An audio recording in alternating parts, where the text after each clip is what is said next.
Hi to all of you, વિદ્યાર્થી મિત્રો, અને very good morning to all of you too. આજે હું ધોરણ 9નું એક ઇન્ટ્રોડક્ટરી લેક્ચર લઈ રહી છું. તમે બધા ખૂબ સ્વસ્થ હશો, ખૂબ આનંદ અને મજામાં હશો એવી હું આશા રાખું છું. તમે હવે ધોરણ 9માં આવી ગયા છો અને ધોરણ 9માં પાઠ્યપુસ્તકની વાતો આજે આપણે કરવી છે. તમારે આખું વર્ષ ક્યાં ગ્રામરનો ઉપયોગ કરવાનો છે, એની માટે કઈ નોટ બનાવવાની છે, કેટલા પેજની બનાવવાની છે, આખું વર્ષ આપણે શું કરવાનું છે, અને ધોરણ 9ની અંગ્રેજીની પેપર સ્ટાઇલ કેવી છે, એમાં શું કરવાનું છે, કયા મુદ્દાઓ એમાં આવરી લેવામાં આવ્યા છે, એવી બધી ખૂબ અગત્યની વાતો આપણે કરવાના છીએ. અને આ આખો ક્લાસ છે એ હું અંગ્રેજીનો લઈ રહી છું. હું તમને અને મારી સાથે એક બિંદુબેન ભટ્ટ છે અને હું રક્ષા ભટ્ટ, અમે બંને બહેનો તમને અંગ્રેજી ભણાવવાના છે. તો આજે આપણે અંગ્રેજીની વાતો થોડી એક્સપ્લોર કરીએ છીએ અને તમે લોકો ધ્યાનથી સાંભળો છો. કશું એવું થાય કે તમે મિસ કર્યું છે તો once again you can have video also, એટલે તમે બીજી વખત પણ એ જોઈ શકો છો. હવે ધોરણ 9ના ઇંગ્લિશની વાત કરું તો તમને પાઠ્યપુસ્તક અહીંયાથી પ્રાપ્ત થવાનું છે, મળવાનું છે. હવે એ જે પાઠ્યપુસ્તક છે એમાં ગદ્ય અને પદ્ય બંને છે. ગદ્ય અને પદ્યમાં પદ્ય એટલે જે કાવ્યો છે એ પણ અંદર 4 કે 5 છે અને 10 જેટલા યુનિટ એટલે કે ગદ્ય છે, એટલે કે પાઠ છે. હવે જ્યારે અહીંયા અંગ્રેજીનો ક્લાસ લેવામાં આવશે ત્યારે એક ગદ્ય પૂર્ણ થયા પછી ફરી એક વખત વ્યાકરણ આપણે લઈશું અને એ વ્યાકરણની એક્સરસાઇઝ કરશું. હવે જ્યારે કોઈ પાઠ્યપુસ્તકનો પાઠ હું કે બિંદુબેન લઈએ છીએ ત્યારે એ તમારે સમજી લેવાનું છે કે એક પાઠ પૂર્ણ થયા પછી એ પાઠ પૂર્ણ થાય એટલે પાઠ્યપુસ્તકની અંદર છે એ એની એક્સરસાઇઝ આપી હશે, જેને આપણે ટેક્સ્ચ્યુઅલ એક્સરસાઇઝ પાઠ્યપુસ્તકીય સ્વાધ્યાય જે છે એ અંદર આપ્યો હશે. એ તમારે આખો ને આખો અહીંયા લેક્ચરમાં કહેવામાં આવે કે ન આવે તમારે એ પૂર્ણ કરવાનું છે.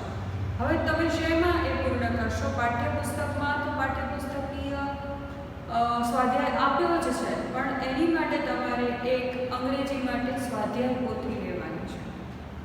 ગાલાની સ્વાધ્યાય પોથી આપણે લઈએ છીએ બધા, અને એ સ્વાધ્યાય પોથીમાં જવાબ લખવા માટે અંદર સ્પેસ એટલે કે જગ્યા અંદર જ આપેલી હશે. કદાચ તમે 8મા ધોરણમાં પણ સ્વાધ્યાય પોથીનો ઉપયોગ કર્યો હશે.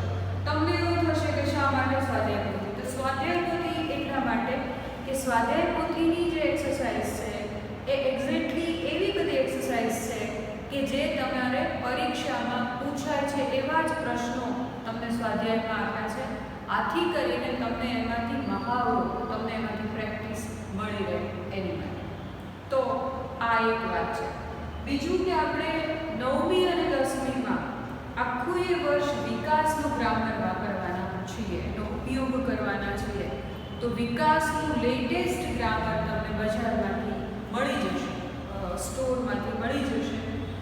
લેટેસ્ટ એટલે કહું છું કે બદલાયેલી પેપર સ્ટાઇલ પ્રમાણેનું જ એ હોવું જોઈએ. 3-4 વર્ષ પહેલાંનું હોય તો આ પેપર સ્ટાઇલ છે, પ્રશ્નપત્રનું આ માળખું છે એ પ્રમાણે અંદર એક્સરસાઇઝ આપી ન હોય તો તમને એની માટે પ્રેક્ટિસ ન મળી રહે. એટલા માટે હવે વિકાસનું જે ગ્રામર છે એની માટે તમે 200 પેજનો ફૂલ સ્કેપ બનાવો છો અને એ ફૂલ સ્કેપમાં પહેલાં 4 પાના છે એ માંથી પહેલા પાનું નામ, તમારો કયો વર્ગ છે, તમારો વર્ગ ABCDમાંથી અબકડમાંથી તમે કયા ડિવિઝનમાં છો. બીજું અનુક્રમણિકા કેટલાક મોંઘા ફૂલ સ્કેપમાં આવે છે, ન હોય તો તમારે દોરવી પડે તો અનુક્રમણિકા દોરો છો. તો આ વખતે જ્યારે 9 અને 10ને માસ પ્રમોશન મળ્યું છે ત્યારે તમારે જે નોટ બનાવો છો એના માર્ક પણ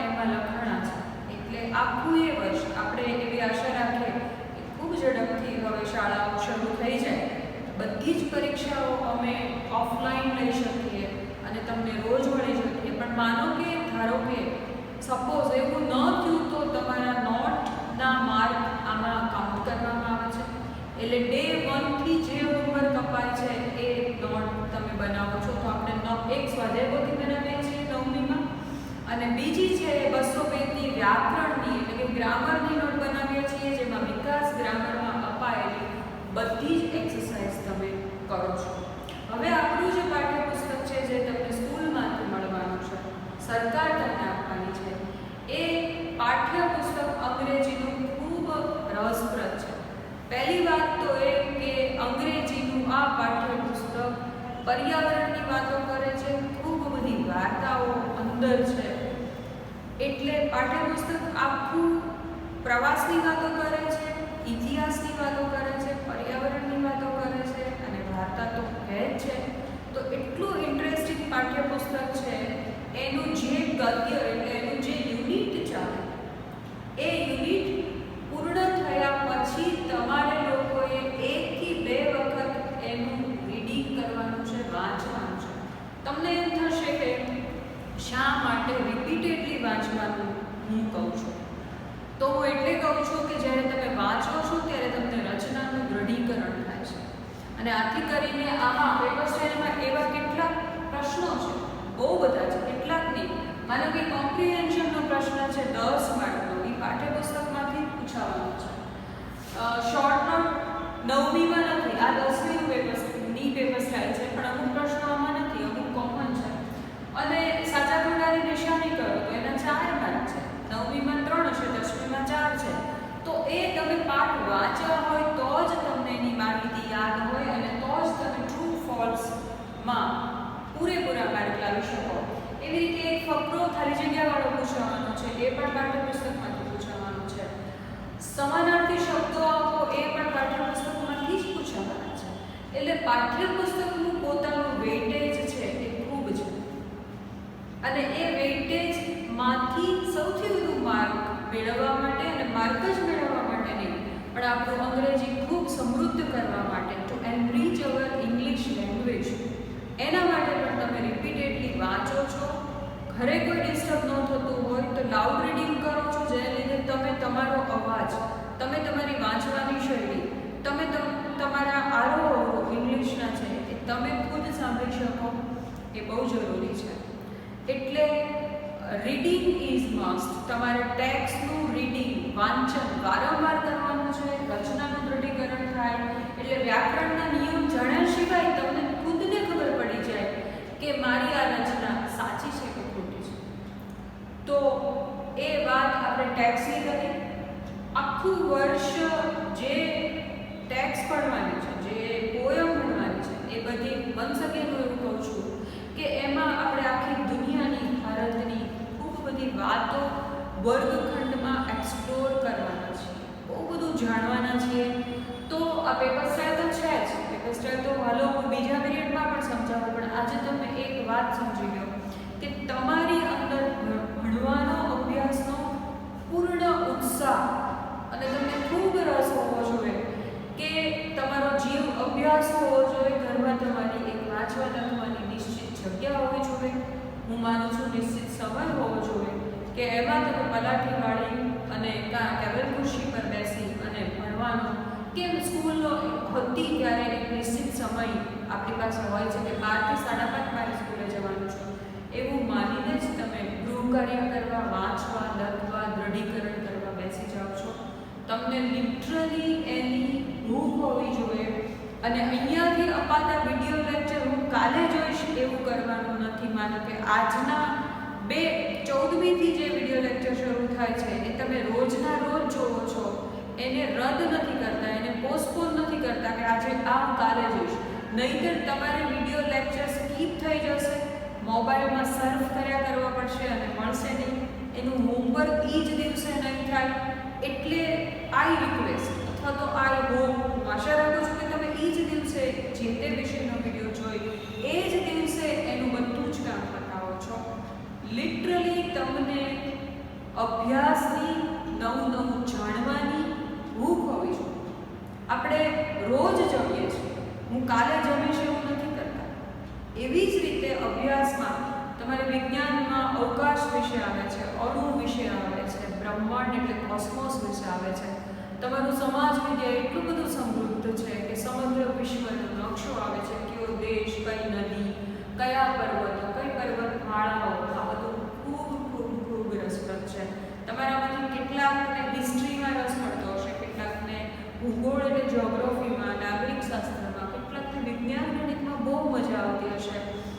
તો તમારી મજા ઉપર જે તે વિષયને બરાબર સ્ક્વીઝ કરો, જે મમ્મી લીંબુ પાણીમાં લીંબુને કેમ સ્ક્વીઝ કરે, નીચોવી નાખે, એવી રીતે તમે અભ્યાસ કરો છો. આ એક મૂળ વાત છે. અને હવે આ એક નજરે થોડુંક આ જોઈ લઈએ છીએ કે 9મા અને 10મા ધોરણની પેપર સ્ટાઇલ કેવી છે અને એમાં શું પૂછાય છે. આ 10મીની છે પણ 9મીની ઓલમોસ્ટ એવી છે. એક બે પ્રશ્નો આમથી આમ હશે, જેમ કે 9મીમાં શોર્ટ નોટ નથી. તો સૌથી પહેલો પ્રશ્ન આપણી પેપર સ્ટાઇલ, આપણા પ્રશ્નપત્રના માળખામાં સૌથી પહેલો પ્રશ્ન છે એ પાઠ્યપુસ્તકના ફકરા તમને આપ્યા હશે અને 10 માર્ક હોય કે 8 માર્ક, 9મીમાં 10ની બદલે 8 માર્ક હશે, તો 8 માર્કમાં 4 ફકરા હશે અને એક ફકરા ઉપરથી 2 પ્રશ્નો. એમાં તમારે પરીક્ષામાં ફકરા લખવાના નથી, તમારે માત્ર સવાલ જવાબ જ લખવાના છે. તો તમારી સામે ઓલરેડી એક ટેક્સ્ટ, એક ફકરો હશે અને એ ફકરાનો અર્થ સમજીને સવાલના જવાબ આપવાના છે. આ પ્રશ્ન છે એ રીડિંગ કોમ્પ્રિહેન્શનનો છે. કોમ્પ્રિહેન્શનનો અર્થ થાય છે અર્થ ગ્રહણ કરવો, to comprehend the meaning of the given text. જે તે ફકરો છે એનો અર્થ ગ્રહણ કરી અને સવાલના જવાબ આપો છો, ત્યારે જવાબ સાચા છે એનો અર્થ એવો થાય છે કે તમે અપાયેલા ફકરાનો અર્થ બરાબર ગ્રહણ કર્યો છે. તો એના 10મીમાં 10 માર્ક છે, 9મીમાં છે એના 8 માર્ક હોઈ શકે અને એમાં 4 ફકરા, ચાલેલા પાઠના 4 ફકરા અંદર પૂછાવાના. હવે 10મીમાં જે બીજો પ્રશ્ન છે એ શોર્ટ નોટનો છે, ટૂંક નોંધ લખો જે 9મીમાં નથી. પછીનો એક પ્રશ્ન 9મીનો છે એ છે tick mark whether the given sentence is true or false. એટલે કે ટ્રુ એટલે સાચું અને ફોલ્સ એટલે ખોટું. સાચા ખોટાની નિશાની કરો અથવા સાચું ખોટું લખો. તો આ 4 માર્ક છે 10મીના અને 9મીમાં એ 3 માર્ક હોઈ શકે અથવા તો છે. તો આ સંપૂર્ણ રીતે ચાલેલા પાઠમાંથી અપાયેલા વાક્યો સાચા છે કે ખોટા એ તમારે કહેવાનું છે. પછી સેક્શન બી છે, એમાં તમને કાવ્યનો એક સ્ટાન્જા આપ્યો છે. ચાલેલા કાવ્યો જે છે 9મીમાં ખૂબ સરસ કાવ્યો છે, તો એ કાવ્યો છે એનો એક સ્ટાન્જા, એનો એક ભાગ આપ્યો છે અને એની ઉપરથી 2 માર્કના સવાલ જવાબ પૂછાશે. આમાં તમારે પરીક્ષામાં ફકરા નથી લખવાના, સીધા સવાલ જવાબ લખવાના છે. આમાં સીધા સવાલ જવાબ લખવાના છે. આમાં કાવ્ય જે આપેલું છે એ તમારે લખવાનું થતું નથી. પછી જે છે એ તમારે એક ડોલ્ફિન નામની એક્સ્ટ્રા રીડર છે, જેને અંગ્રેજીમાં એ લોકો સપ્લિમેન્ટરી રીડિંગ કહે છે. સપ્લિમેન્ટરી એટલે પૂરક વાંચનનું એક પાઠ્યપુસ્તક છે, એક પુસ્તિકા છે નાની એવી, જે બજારમાં અવેલેબલ હોય તો તમે ડોલ્ફિન ખરીદી લેજો. અને અહીંયાથી મળવાની છે કે નહીં એ આપણે જોઈ લઈએ છીએ, એ પહેલાં નહીં ખરીદતા, ઉતાવળ નહીં કરતા. બીજું કે ડોલ્ફિન નામની જે એક બીજી નાની એવી પુસ્તિકા છે એના ફકરા વિકાસના ગ્રામરમાં પણ આવ્યા છે. આપણે એમાંથી જ કરવાના છીએ, એટલે ડોલ્ફિન લેવાની ઉતાવળ હમણાં નહીં કરતા. તો એને એસ રીડિંગ મીન્સ સપ્લિમેન્ટરી રીડિંગનો એક ફકરો પૂછાશે. એમાં ચાલેલા પાઠમાંથી આ પાઠ્યપુસ્તકની માફક જ આ પણ એક બીજું પાઠ્યપુસ્તક છે અથવા તો એ પૂરક વાંચન છે. એ પૂરક વાંચનના જે પાઠ છે એમાંથી પણ એક ફકરો પૂછાશે અને એમાંથી પણ સવાલ જવાબ પૂછાશે. એ પણ ગદ્યાર્થ ગ્રહણ જ છે, એ પણ કોમ્પ્રિહેન્શન જ છે અને એના 3 માર્ક અહીંયા હશે. આ 10મીનું છે એટલે એના 5 માર્ક. પછી તમને એક નોન વર્બલ ટેક્સ્ટ આપી હશે. અહીંયા એવું લખ્યું છે કે ફ્રોમ ગિવન ડેટા. હવે જે એ ડેટા છે એટલે માહિતી, ડેટા એટલે માહિતી. તો હવે નોન વર્બલ ટેક્સ્ટ એટલે એવી ટેક્સ્ટ કે જેમાં ક્રિયાપદો વગરના ક્રિયાપદો નથી. માનો કે એમાં રેલવેનું ટાઈમ ટેબલ છે, એરપોર્ટનું ટાઈમ ટેબલ છે, એમાં પરિવારનું વંશવૃક્ષ છે, કોણ કોનો દીકરો, કોણ કોનો ભત્રીજો, કોણ કોના મમ્મી પપ્પા. તો એવું એક ચોરસ આપ્યું હશે અને એમાં જે માહિતી હોય, સેલ સેલ સેલ, સાડીનું સેલ ચાલે છે, એક આરે એક ફ્રી મળે છે કે વોટેવર, એવી કોઈ માહિતી હોય એનું એક ચોરસ આપ્યું હશે. એ વાંચીને તમારે 2 કે 3 માર્કના સવાલ જવાબ લખવાના છે. ફરી એક વખત સમજી લો કે આ અર્થગ્રહણનો જ પ્રશ્ન છે. જ્યારે તમે કોઈ માહિતી વાંચો છો ત્યારે એ માહિતીમાંથી તમે કેટલી માહિતી સમજો છો એની ઉપરથી તમારે સવાલના જવાબ આપવાના છે. આમાં મોટાભાગના વિદ્યાર્થીઓને 3માંથી 3, 2માંથી 2 માર્ક મળી જાય છે. પછી જે છે એ અહીંયા તમે જુઓ કે પેપર સ્ટાઇલમાં એક પ્રશ્ન એવો છે કે ઇન્ટરવ્યૂ વાંચીને સવાલના જવાબ આપો. 2 જણા વચ્ચેના સંવાદ હશે અને એ ઇન્ટરવ્યૂ પ્રકારે હશે. તો એ ઇન્ટરવ્યૂને ગુજરાતીમાં સમાલાપ કહેવાય છે. તો ઇન્ટરવ્યૂ પ્રકારનો જે સંવાદ છે એને વાંચીને સવાલના જવાબ આપવાના છે. એ પણ 10મીમાં 5 માર્ક છે, પણ 9મીમાં એના 2 કે 3 માર્ક હોય. તો એની પણ તમને અંદર ઓલરેડી ટેક્સ આપી દીધી હશે.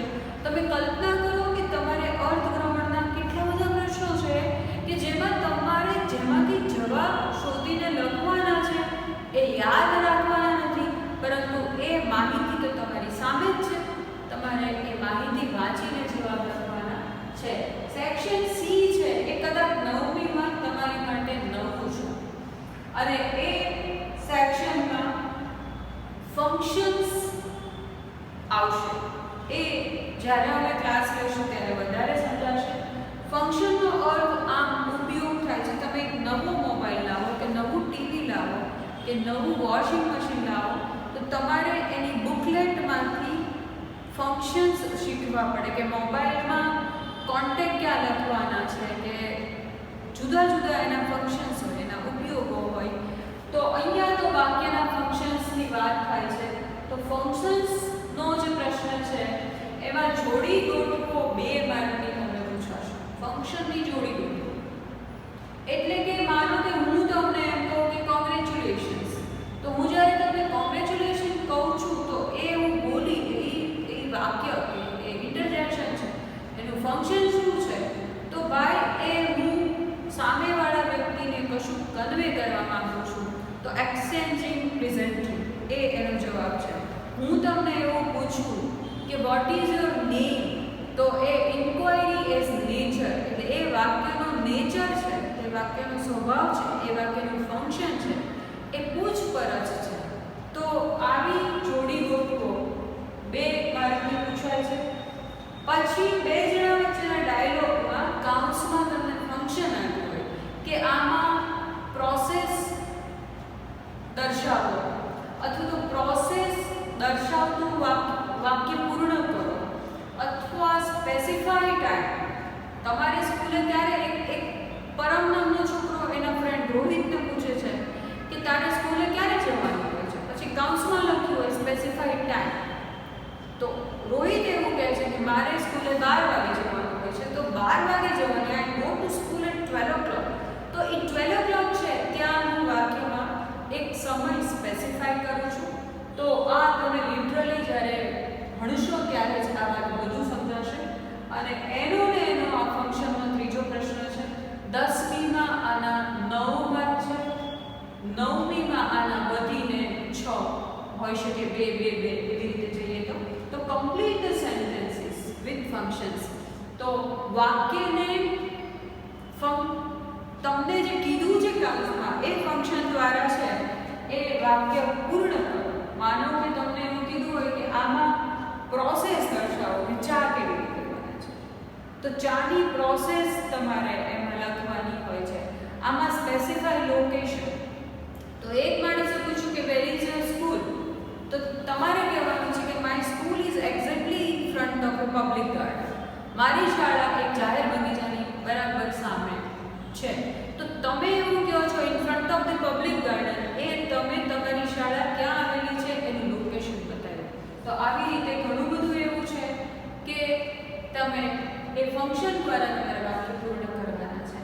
આ 3 પ્રશ્નો કદાચ હું માનું છું કે 8મીમાં નહોતા. પછી ગીવ ધ નિયરેસ્ટ મીનિંગ. તમને 3 શબ્દો આપ્યા હશે, એક શબ્દની સામે 3 શબ્દો બીજા શબ્દો આપ્યા હશે. એમાંથી અપાયેલા શબ્દનો જે સમાનાર્થી હોય એ તમારે લખવાનો છે. માનો કે ટ્રાય એવો શબ્દ આપ્યો હોય, એની સામે 3 શબ્દો આપ્યા હોય, એમાંથી એક શબ્દ હોય એફર્ટ. ટ્રાય એટલે પ્રયત્ન કરવો અને એફર્ટ એટલે પણ પ્રયત્ન, અથવા તો એટેમ્પ્ટ એટલે પણ પ્રયત્ન કરવો. તો તમારે આ સમાનાર્થીનો શબ્દ છે અને એ ટેક્સ્ટમાંથી જ પૂછાશે. પછી છે સેક્શન ડી પ્રશ્નપત્રમાં, તો blanks of direct indirect speech. આ કોરોના કાળમાં ડાયરેક્ટ ઇનડાયરેક્ટમાં ઇનડાયરેક્ટ સ્પીચનું રિપોર્ટિંગ કરવાની બદલે પેપર સ્ટાઇલમાં થોડા ફેરફાર થયા છે અને ડાયરેક્ટ ઇનડાયરેક્ટ આટલા વર્ષોમાં છેલ્લા 2 વર્ષથી જ ખાલી જગ્યાના પ્રકારમાં ડાયરેક્ટ ઇનડાયરેક્ટ સ્પીચ પૂછાય છે. જે આપણે ડાયરેક્ટ ઇનડાયરેક્ટ સોલ્વ કરશું ત્યારે ખબર પડશે. પણ આ ખાલી જગ્યા તમારે કદાચ 2 માર્કની હશે ડાયરેક્ટ ઇનડાયરેક્ટ સ્પીચની. એ ખાલી જગ્યાના સ્વરૂપે ટૂંકમાં પૂછવાનું છે. Join the sentences. 2 વાક્યને જોડો. તો 2 વાક્યને જોડો છો ત્યારે તમે કંજક્શનથી 2 વાક્યને જોડો છો. કંજક્શન અને પ્રેપોઝિશન્સનો વિના વિકાસના ગ્રામરનું એક ચેપ્ટર છે અને એમાં 8મી સુધી તમે and, but, or, so, therefore એ બધા શીખી ગયા છો.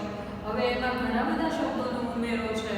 તો and, but, or, so, therefore, because, otherwise, or, આ બધું જ કંજક્શન અને કોઓર્ડિનેટિંગ કંજક્શન્સ આપણે લેવાના છે કે જેની દ્વારા Ram is my friend, Rahim is my friend એ વાક્યને જોડવાનું કીધું હોય તો Ram and Rahim are my friends.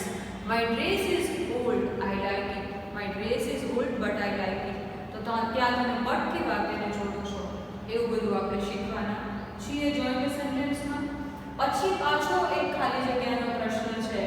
તમને ટેક્સ્ટ બુકનો એક પેરેગ્રાફ આપ્યો હશે, એક ચાલેલા પાઠમાંથી જ એક ફકરો આપ્યો હશે અને એ ફકરામાં ખાલી જગ્યા પૂરવાની છે. તમને નવાઈ લાગશે કે જે ખાલી જગ્યા પૂરવાની છે એ પૂરવાની ખાલી જગ્યાના શબ્દો પણ અંદર ઓલરેડી આપી દીધા હશે 2 કે 3 અને એ જ યોગ્ય જગ્યાએ તમારે મૂકવાના છે. તમારે શબ્દો યાદ પણ કરવાના થતા નથી. અને પછી છે ડુ એઝ ડિરેક્ટ. કયા પ્રમાણે કરો એ પ્રશ્ન આપણે સોલ્વ કરશું ત્યારે જોતા જશું આપણે. અને ડી નો એક પ્રશ્ન છે કે મેક એ ક્વેશ્ચન. હવે આ એમસીક્યુ છે અને એ 3 માર્કના છે. તમને એક વાક્ય આપ્યું હશે અને એ વાક્યમાં કર્તાને અંડરલાઈન કર્યો હશે. માનો કે માય ફાધર હેલ્પ્સ મી એવું એક વાક્ય છે અને એની નીચે ABCDમાં 4 જવાબો આપ્યા હશે અને my father helps me every day એવું હોય તો માય ફાધર શબ્દ નીચે રેખાંકન કર્યો હશે, અંડરલાઈન કર્યો હશે એ શબ્દ અને 4 ABCDમાં આપ્યા હશે. એમાંથી જે શબ્દને અંડરલાઈન કર્યો છે એ જવાબ તરીકે આવે એવો તમારે પ્રશ્ન બનાવવાનો છે. તો હુ હેલ્પ્સ યુ એવરી ડે ABCDમાંથી જે આ વાક્ય હોય એ તમારો જવાબ છે. તો આ જે પ્રશ્ન છે એ WH ક્વેશ્ચન શીખવા માટેનો પ્રશ્ન છે. જે WH માં who, what, which, where, when, how much, how many, how deep, how far, whose, whom આવા બધા WH ક્વેશ્ચનથી જે પ્રશ્નો બને છે એનો આ એક સળંગ પ્રશ્ન છે. હવે બોર્ડમાં જગ્યા નહોતી એટલે સેક્શન E લખાણું નથી પણ એ તમને મોડે સમજાવી દઉં છું. સેક્શન E આખું ને આખું લેખન એટલે કમ્પોઝિશનનું છે. જેમાં તમારે 8મીમાં નહીં હોય પણ 9મી અને 10મીમાં છે.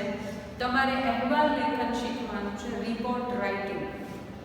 તમે કોઈ બેંકમાં ગયા, તમે રેલવે સ્ટેશન ગયા, તમે હોસ્પિટલની મુલાકાત લીધી, તો આવ્યા પછી તમને ત્યાં શું જોયું, તમને એ સ્થળ કેવું લાગ્યું, ત્યાં શું હતું, લોકો ત્યાં શું કરતા હતા, તો એવું રિપોર્ટિંગ તમારે કરવાનું છે. એ રિપોર્ટ રાઇટિંગ 9મીમાં અને 10મીમાં તમારે હવે આવશે. રિપોર્ટ રાઇટિંગ તમને 10 કે 12 જેટલા રિપોર્ટ્સ છે એ વિકાસના ગ્રામરમાં છે, અને પરીક્ષામાં આપણે એ સોલ્વ કરેલા રિપોર્ટ જ પૂછતા હોઈએ છીએ અસાઇનમેન્ટ્સમાં જે આપ્યા હોય એમાંથી. એટલે રિપોર્ટ આપણે કેવી રીતે લખાય, ભૂતકાળમાં જ લખવાનો હોય પણ કેવી રીતે લખાય એ શીખવાના છે. એટલે તમારે કોઈ એમાં ચિંતા કરવાની જરૂર નથી. રિપોર્ટ રાઇટિંગ પછી બીજું છે ઈમેલ રાઇટિંગ. હવે બધા લોકો પોસ્ટકાર્ડ ને એન્વેલપ ને ઓછું લખે છે અને ઈમેલ લખે છે. ઇન્ટરનેટ પર લખાતો મેલ છે, એટલે કે ગુજરાતીમાં એને પત્ર લેખન કહે. પત્ર લેખન એટલે આપણે અહીંયા ઈમેલ છે. ઈમેલમાં ખૂબ અગત્યનું છે કે તમે ઈમેલ કેમ લખાય એ સમજો, એનું માળખું એટલે એનું ફોર્મેટ કેવું હોય એ પણ અમે સમજાવવાના છીએ. અને તમારામાંથી ઘણા એવા વિદ્યાર્થીઓ હશે જેને પોતાનું ઈમેલ આઈડી હશે અને ઈમેલ લખતા પણ હશે. ઈમેલ દ્વારા ફોટાઓ અને વિડીયોઝ પણ તમે તમારા ફ્રેન્ડ્સને મોકલતા હશો. તમારામાંથી ઘણાને તો મોબાઈલમાં પણ ઈમેલ તમે યુઝ કરતા શીખી ગયા હશો. તો એ આપણે શીખવાના છીએ. અને એના 3 કે 4 માર્ક ઈમેલના છે. પછી એસેઝ એટલે નિબંધો છે. એમાં favourite festival, favourite national leader, favourite activities, my favourite nation hero, એવા બધા પણ છે. યોગ ઉપર છે. અર્થક્વેક થઈ ગયો છે તો તમે એની ઉપર રિપોર્ટ લાઈક તમે ભૂતકાળમાં જે નિબંધ લખો છો, નિબંધના ઘણા પ્રકાર છે. એ નિબંધ પણ વિકાસમાં 15 થી 20 અથવા તો 21 જેટલા આટા છે એ આપણે વર્ગમાં સમજતા જશું. નિબંધ, રિપોર્ટ, ઈમેલ અને પછી છેલ્લું છે ચિત્રનું વર્ણન કરો. તમને પેપરમાં એક ચિત્ર આપ્યું છે. It is known as picture description and you have to write 5 to 7 sentences on that picture. એ ચિત્રનું વર્ણન કરવા માટે તમારે 5-7 વાક્યો કે 10 વાક્યો લખવાના છે. એ મોટા ભાગના ચાલુ વર્તમાનકાળમાં લખવાના છે.